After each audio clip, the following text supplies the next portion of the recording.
Bartholomew floated into the pearly white reception area, a bit disoriented but ultimately relieved. He spotted a stern-looking angel with magnificent wings tapping away at a celestial keyboard. "Excuse me," Bartholomew began tentatively. "I was just wondering, how long is the wait to see Jesus?" The angel sighed, not even looking up.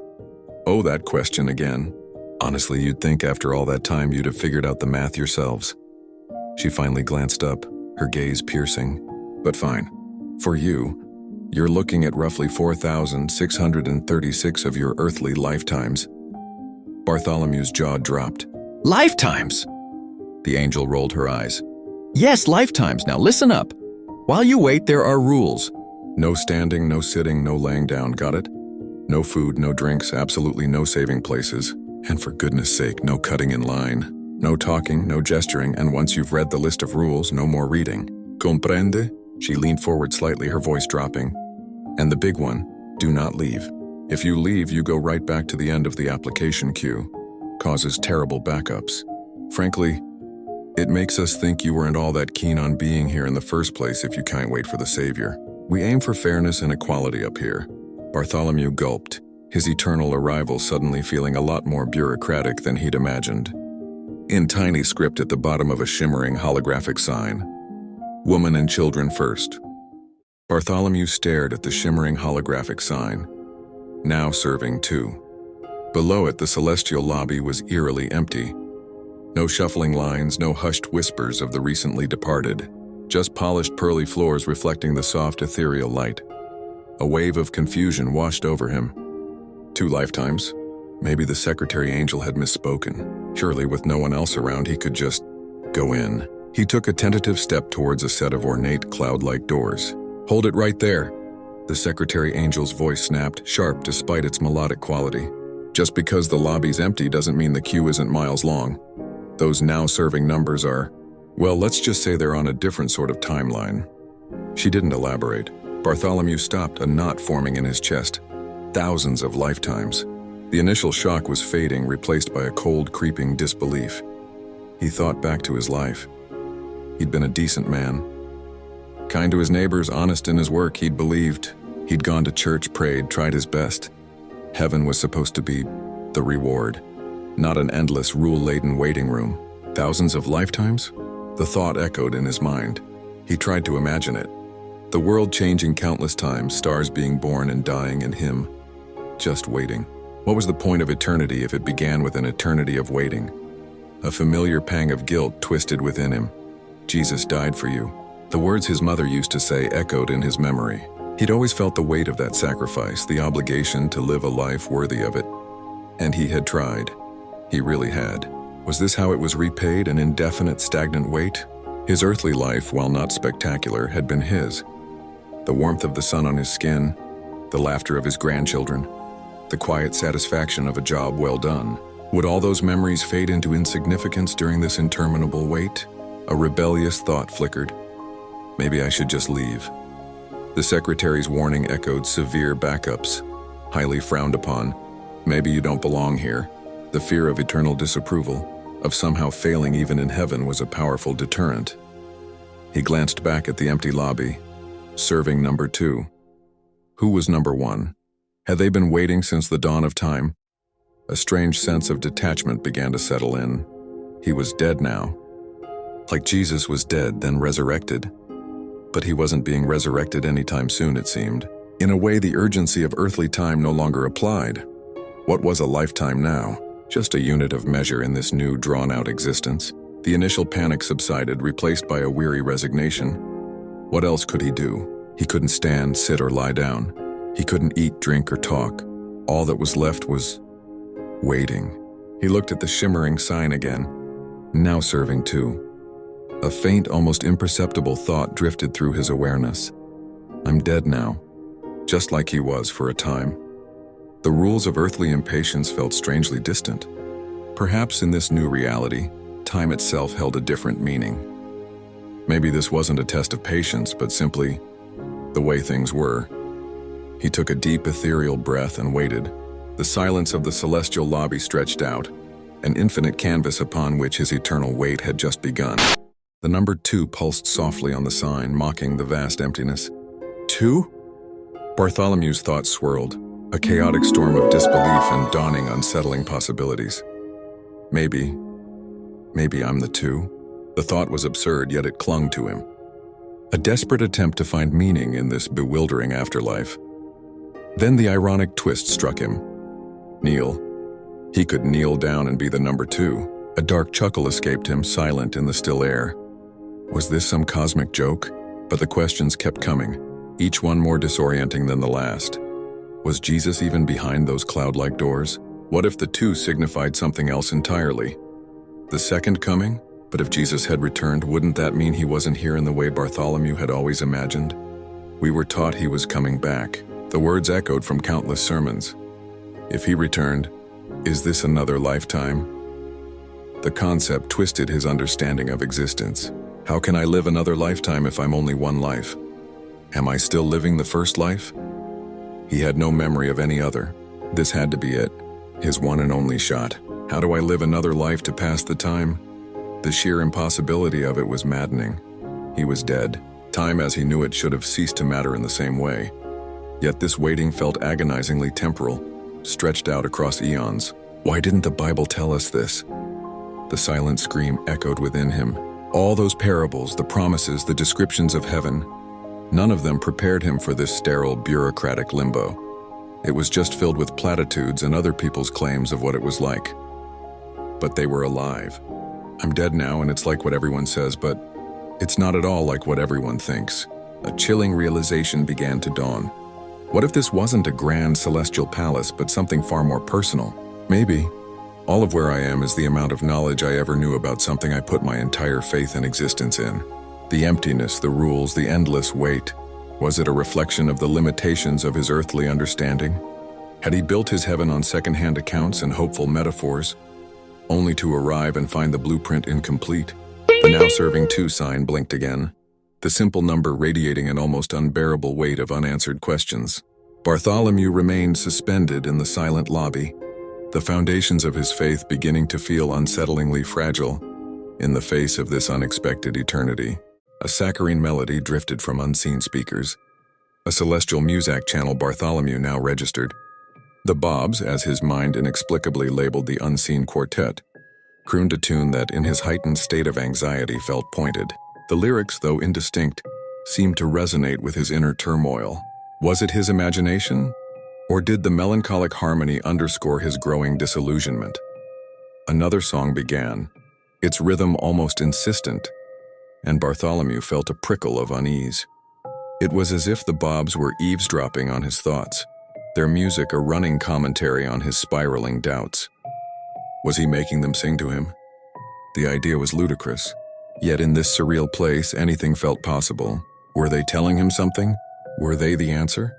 He shook his head slightly, a silent dismissal of the fanciful notion. No, it can't be. These were just background sounds, the elevator music of eternity. To imbue them with meaning was likely just his mind grasping for something tangible in this bewildering void. Yet, the feeling persisted. As he wrestled with the silence and the stark reality of the now-serving 2, the Bobs shifted to a more questioning melody, the notes rising and falling with an almost interrogative lilt.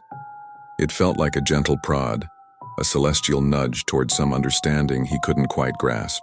He focused on the music, trying to decipher a message within the airy harmonies. Was it a warning, comfort, or simply the soundtrack to an endless wait?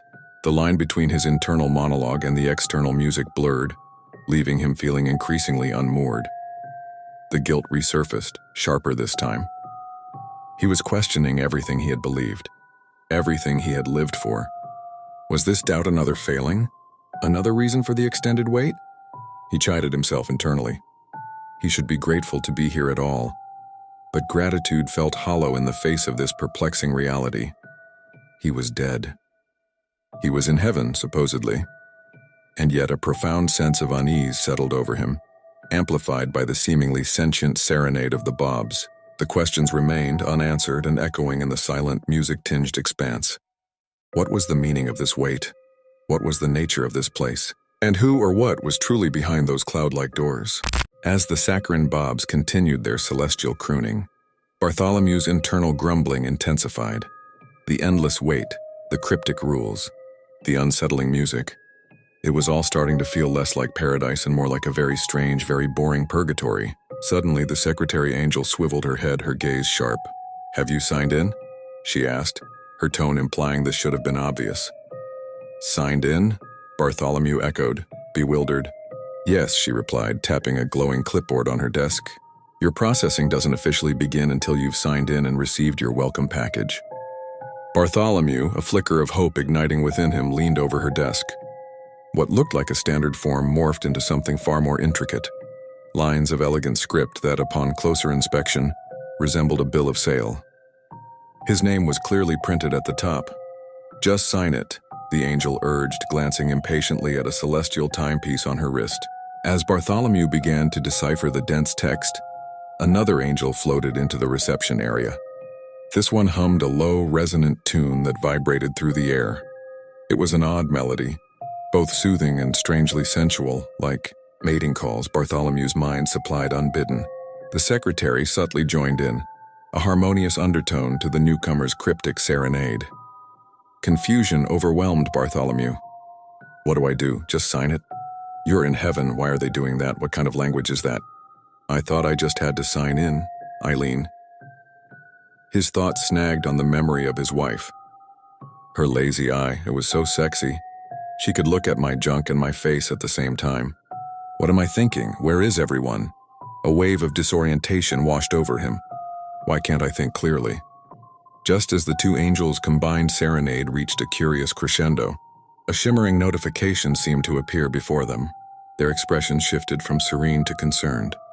"Oh dear," the newcomer murmured, and with a hurried glance at Bartholomew, they both floated towards a side archway, their cryptic song abruptly ceasing. Bartholomew was left alone once more in the echoing lobby, the Bob's Muzak now sounding strangely hollow.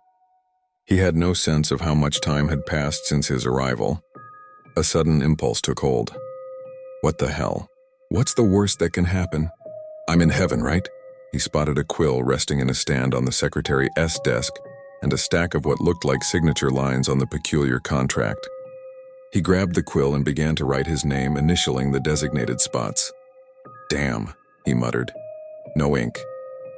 Without hesitation, Bartholomew reached into the pocket of the clothes he'd inexplicably found himself wearing. He pulled out his trusty old ballpoint pen from his earthly life. Ignoring the ethereal quill, he firmly signed his name and initials on the blank lines. Just as he finished, the two angels reappeared. Their earlier urgency vanished, replaced by beaming smiles. "Wonderful," the secretary chirped, clapping her hands together. The other angel presented him with a surprisingly mundane-looking tote bag. "Welcome to eternity. Here's your complimentary welcome package." Bartholomew knelt, a childlike anticipation bubbling within him despite the lingering confusion. He tore open the tote bag. Inside, nestled amongst some pamphlets and a brochure for eternity tours, were a pair of white feathery wings. A small tag read, "Novelty only," and an even smaller print along a seam, "Made in China." "Wow," Bart muttered, a wry smile touching his lips as he hastily strapped them on. "They really do give us wings." He shifted his weight. "Maybe this is why we can't sit, stand, or lay down." He wiggled them experimentally. "Funny, both wings seem the same." He tilted his head. "Aren't wings supposed to be different? Something doesn't seem right." Just then, Increboss, the newly arrived angel, addressed the secretary. "Sue, I'd like to welcome you to the Heave-In. Your room will be ready shortly. Can I get you anything?" Bart blinked, realizing Increboss wasn't speaking to him at all. Disappointment flickered. He reached back into the tote and pulled out a folded t-shirt. It read, "I went to Heave-In and all I got was this lousy t-shirt." As Bart's lips twitched at the terrible pun, the large, shimmering wall screen flickered to life, playing The Wizard of Oz. Bart's eyes widened. This was Eileen's and his movie, and there it was, Dorothy saying, "Toto, I've a feeling we're not in Kansas anymore." A wave of unexpected arousal hit him. That line, that was Eileen's cue.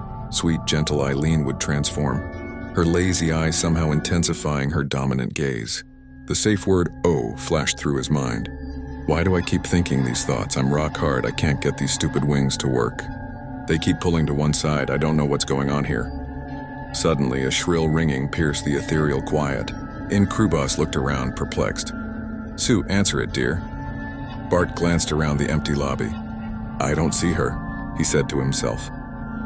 The ringing stopped abruptly, replaced by what sounded like the garbled voices of the Peanuts gang coming from the receiver. Faint screaming could be heard on one end, punctuated by someone choking and gagging on the other. The atmosphere in the room shifted, growing heavy and unsettling. The phone was handed to Incubus, his beady eyes fixed on Bart as he scribbled furiously on a notepad.